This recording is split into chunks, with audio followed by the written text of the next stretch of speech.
Have you ever wondered which country holds the most power in terms of aircraft and nuclear capabilities? The story of aircraft, a fascinating chapter in human history, begins in the early 20th century with two industrious brothers, Orville and Wilbur Wright. On a cold December day in 1903 in the sandy dunes of Kitty Hawk, North Carolina, the Wright brothers achieved what was thought to be impossible. They launched the first successful powered flight, a 12-second journey that forever changed the course of human history. Their aircraft, a biplane named the Flyer, was a culmination of years of scientific inquiry and engineering prowess.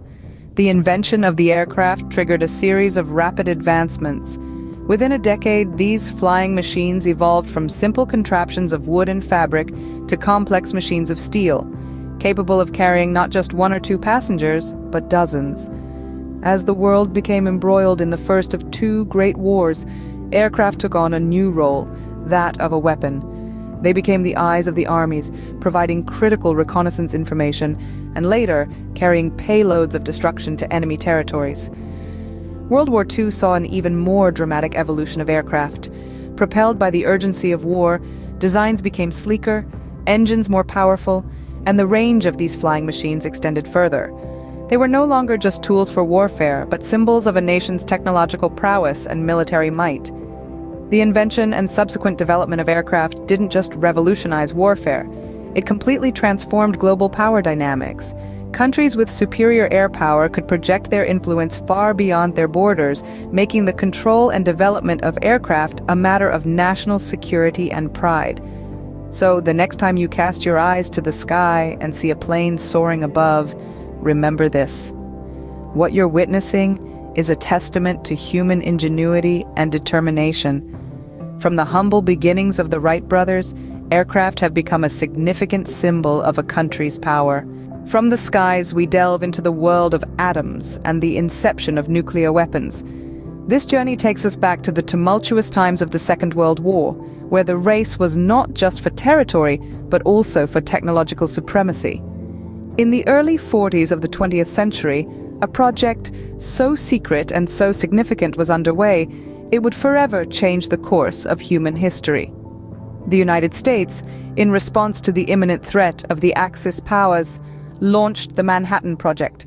Top scientists and engineers from around the world converged in laboratories across the US, their task to harness the power of the atom. The atomic bomb, a weapon of unprecedented destructive power, was the outcome of this colossal scientific endeavor. The theory was simple yet profound. By splitting the nucleus of a heavy atom, an enormous amount of energy could be released. This principle, known as nuclear fission, was the bedrock of the first atomic bombs.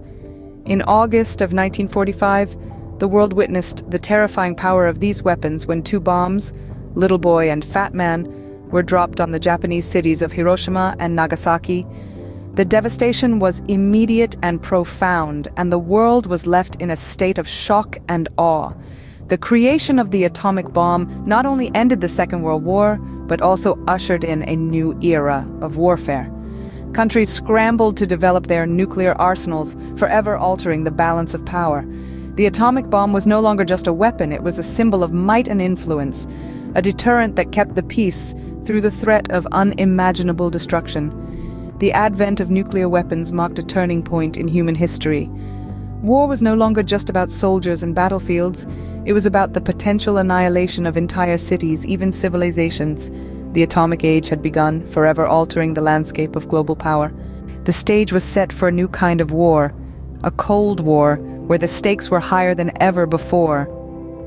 In the mid-20th century, we saw the world divided into two major blocs. The United States and the Soviet Union, both armed with the power of flight and the potential for nuclear destruction.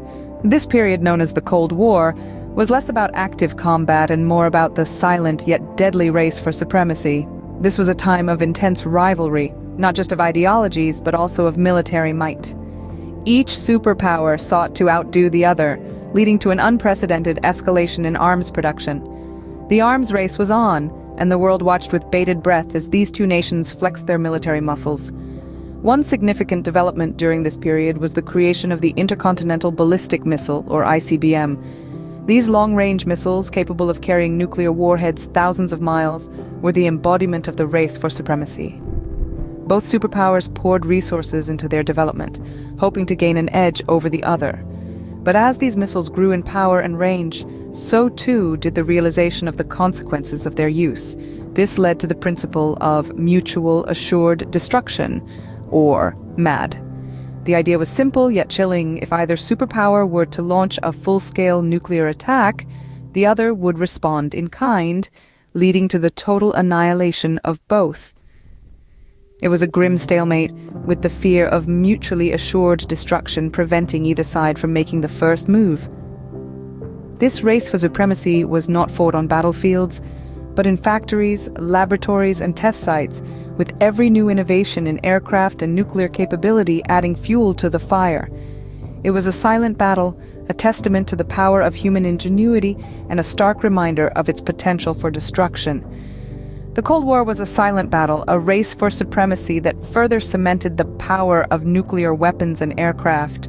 Fast forward to the present day, how does the power dynamics look now? Let's take a look. In this era, the game of power isn't played on the back of horses or with the might of armies alone. The true power players are those who rule the skies and harness the atom. The world has become a stage where nations showcase their might, not by the size of their lands or the wealth of their treasuries, but by the sophistication of their aircraft and the potency of their nuclear capabilities. The most advanced aircraft today are not just machines that fly. They are marvels of modern science, capable of unimaginable speeds, stealth, and firepower. They are the eyes and ears of nations, providing crucial information about adversaries, and at times becoming the very tools of dominance and deterrence. Countries with the most advanced aircraft are often the ones calling the shots in international politics. Then there's the nuclear factor. The atom, once a source of wonder and scientific curiosity, has now become a symbol of ultimate power. Nuclear capabilities have redefined warfare and reshaped the global power structure.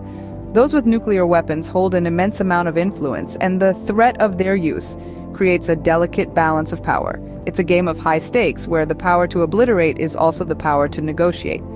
But let's not forget that with great power comes great responsibility. The use of these technologies should not be for destruction, but for maintaining peace and stability. They should act as deterrents, not provocations.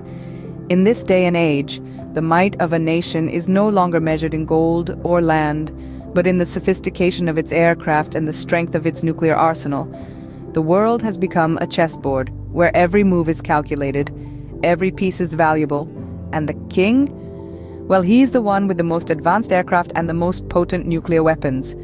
In today's world, the power of a country is often gauged by its aircraft and nuclear arsenal. As we gaze into the future, what can we expect in terms of aircraft and nuclear capabilities? This question brings us to the edge of a vast horizon of possibilities, where technology is the guiding star. Imagine a world where aircraft no longer just skim the Earth's atmosphere, but venture out into the vastness of space. Spacecraft, once the domain of science fiction, could become the new aircraft. The implications are profound, not just for travel and exploration, but for geopolitics as well. The country that controls the cosmos could very well hold the reins of power on Earth. And it's not just about where these aircraft can go, but also about how they are controlled. We're already seeing the rise of drones and unmanned vehicles now. Picture a future where these machines are driven not by human hands, but by artificial intelligence. AI-driven technology could revolutionize the way we fight wars, conduct surveillance, and maintain global security. But with great power comes great responsibility. As we develop these technologies, we must also grapple with the ethical implications. What does it mean to entrust the power of life and death to a machine? How do we ensure that these technologies are used for the greater good and not for destruction? Now, let's turn our gaze to the future of nuclear capabilities. The advent of nuclear weapons marked a turning point in human history. The power to annihilate entire cities, even countries, was suddenly within our grasp. But as we move forward, the question becomes, how can we harness this power responsibly? There are no easy answers, but one thing is clear. The future of power lies not just in our technological prowess, but in our ability to use these advancements wisely and ethically. As we continue to push the boundaries of technology, the question remains, who will hold the power in the future? only time will tell. But whatever the answer, it's clear that the future will be shaped by those who